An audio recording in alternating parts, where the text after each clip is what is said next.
Hello everyone, আসসালামু আলাইকুম।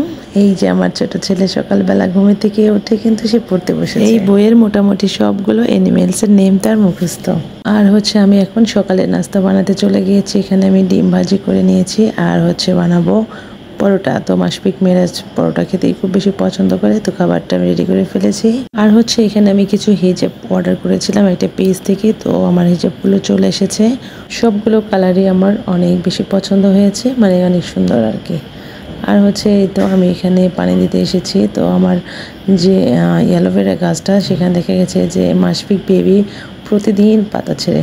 আর এটা আমার মরিচ গাছ, এই গাছটা কি সুন্দর বেড়ে উঠেছে।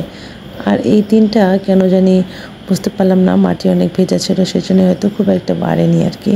আর এখানে আমি এই যে দুপুরের জন্য রান্না উঠিয়ে দিয়েছি। তো আমি এখানে এটা একদম পরিষ্কার করে ধুয়ে মশলা কষিয়ে তারপর কষিয়ে নিলাম। আর যে এখন আমি বেশ অনেকক্ষণ কষানোর পর এখন আমি আলু দিয়ে দিচ্ছি। তো আলুগুলো আমি একটু বেশি বড় বড় করেই কেটেছি। তারপরে এই তো আমার তরকারিটা হয়ে গেছে। দেখতে কি সুন্দর লাগছে। আলুগুলো বড় বড় হলে খেতে কিন্তু খুব বেশি ভালো লাগে। আর আমার বাচ্চারা তো আলু খেতেই বেশি পছন্দ করে।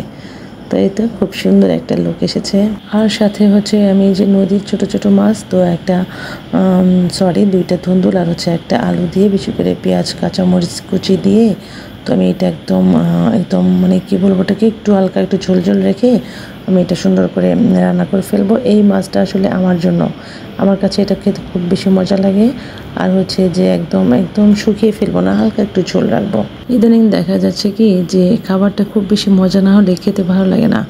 আর যে একটা সময় ছিল মনে হলো তো যে সব খাবারই আর কি খাইতে পারতাম, ওরকম কোনো কিছু বুঝতাম না। কিন্তু ইদানিং আমার কাছে মনে হয় যে খাবার খুব বেশি টেস্টি না হলে আমি একেবারেই খেতে পারি না। তো সবসময় চেষ্টা করি খাবারটা খুব সুন্দর করে রান্না করার জন্য।